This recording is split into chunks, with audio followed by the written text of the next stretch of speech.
চলেন আজকে আপনাদের চা বাগান ঘুরিয়ে নিয়ে আসি। তো হ্যালো, আসসালামু আলাইকুম, welcome to our page Aladdin genie lifestyle. সবাই কেমন আছেন? আশা করছি ভালো আছেন। আমরাও ভালো আছি, আলহামদুলিল্লাহ।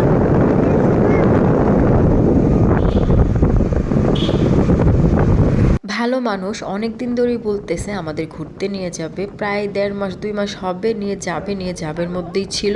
তো এই শুক্রবার বললাম আমি রান্না টান্না কিচ্ছু করব না ঘুরতে না নিয়ে গেলে। তো কি আর করার, আমার ব্ল্যাকমেলের শিকার হয়ে আমাদের ঘুরতে অবশেষে নিয়েই যাচ্ছে। মাঝে তো দেখতেই পেয়েছেন তাদের বাবা ছেলের ভালোবাসা উতলে উতলে পড়ছে। যেমন ধরেন ওই যে বাইক চালাচ্ছে সে, কিন্তু এক হাত দিয়ে ছেলেকে হাত ধরে রেখেছে। মাশাল্লাহ মাশাল্লাহ, আমাদের পাপাটার জন্য দোয়া করবেন, আমাদের জন্য দোয়া করবেন, আপনাদের সবার জন্য অনেক অনেক দোয়া রইল। আসি আসল টপিকে। 2 দিন আগে বলেছিলাম আমাদের ঘুরতে নিতে হবে, সাথে দুপুরের খাবারটা বাইরে খাওয়াতে হবে, কারণ নিজের রান্না খেতে খেতে আমি বোর হয়ে যাচ্ছিলাম। তখন আমার কথা শুনে ভালো মানুষ হ্যাঁ না কিচ্ছুই বলছিল না। তো শুক্রবার দিন প্ল্যান করেছি আমরা বাইরে যাব ঘুরতে, দুপুরে বাইরে খাবো। কিন্তু শুক্রবার দিন যখন আসলো, এমনিতে পাপাইটা 8টা সাড়ে 8টার মধ্যে ঘুম থেকে উঠে যায়। ওই দিন আমি 10টা পর্যন্ত ঘুম পাড়িয়ে রেখেছিলাম, কারণ দুপুরে যেহেতু ঘুমাবেন না বাইরে যাব, তো যাতে ওর টায়ার্ড না লাগে সেজন্য। তো তারা বাবা ছেলে সকালবেলা ঘুমাচ্ছিল 10টা পর্যন্ত, আমি তো 9টা বাজে উঠে আলু পরোটা বানিয়েছি, যাতে করে সকালে একটা বাড়ি ব্রেকফাস্ট করলে দুপুর পর্যন্ত না খেয়ে থাকা যায়। কিন্তু নাস্তা টাস্তা করে ভালো মানুষ বলে কিসের দুপুরে বাইরে খাবা, ঘরে রান্না করো। বলেন তো কেমন লাগে? এমনিতে বলবে যে বাসায় না খেতে পারলে বলবা না, বাহির থেকে আনবো হ্যান ত্যান, কারণ জানে সে আমি বলবো না, আমি বাসায় রান্না করব।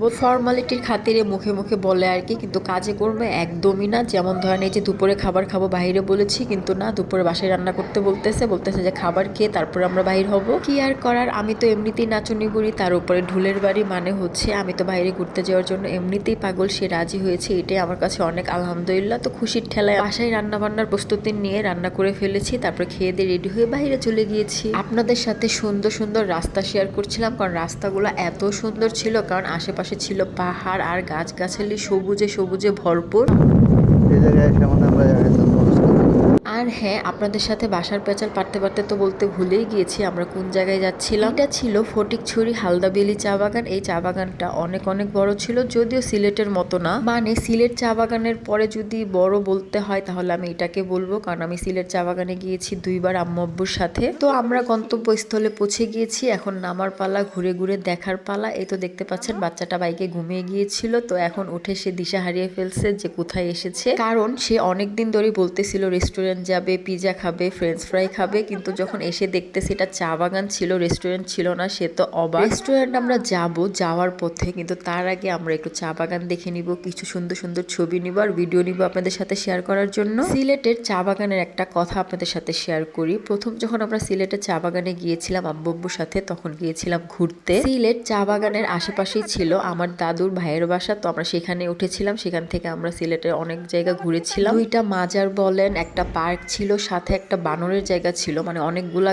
গাছে অনেকগুলা বানর ছিল, সবাই বানরগুলাকে বিস্কিট কলা এগুলা খাওয়াতো। তখন যেহেতু অনেক ছোট ছিলাম, ভিডিও ছবি কিছুই করে রাখিনি আপনার সাথে শেয়ার করার জন্য। তো যাই হোক, সেকেন্ড টাইম যখন আমরা সিলেটে গিয়েছিলাম তখন ছিল আব্বুর একটা নিয়ত, জানি না এগুলা কতটুকু সত্য কতটুকু মিথ্যা। আগে মানুষ অনেকেই নিয়ত করতো যে এটা হলে মাজারে যাব, এটা হলে এই দান করব, এটা হলে ওইটা করব, কিন্তু আমি যতটুকু জানি, এখন যতটুকু বুঝি, এগুলা করা ঠিক না। কারণ আপনি নিয়ত করলেন যে এটা যদি পূরণ হয় তাহলে আমি এটা দিব, এর মধ্যে যদি আপনি মারা যান তাহলে আপনার নিয়তটা কে পূরণ করবে? আর তাই এগুলা করা ঠিক না। যাই হোক, আসি আসল কথায়। আব্বু যখন প্রথমবার সিলেট মাজারে গিয়েছিল ঘুরতে, তখন নাকি মাজারে দাঁড়িয়ে নিয়ত করেছিল যে তার যদি একটা ছেলে হয় সে আবারও মাজারে যাবে এবং কিছু দান করবে বা কিছু একটা করবে। তারপর যখন আব্বুর আশা পূর্ণ হলো, মানে তার একটা ছেলে হলো, সে আবারও আমাদের নিয়ে সিলেটে গিয়েছে ওই যে নিয়ত করেছিল সেটা পূর্ণ করার জন্য। এই ব্যাপারটা সম্পর্কে আমরা তখন জানতাম না, বা তখন জানলেও হয়তো বুঝতাম না। যাই হোক, আমরা এই ঘটনাটা পরবর্তীতে জেনেছি যখন আমার ভাইটা দুনিয়া ছেড়ে চলে গিয়েছে, তখন আব্বু আমাদের সাথে শেয়ার করেছিল যে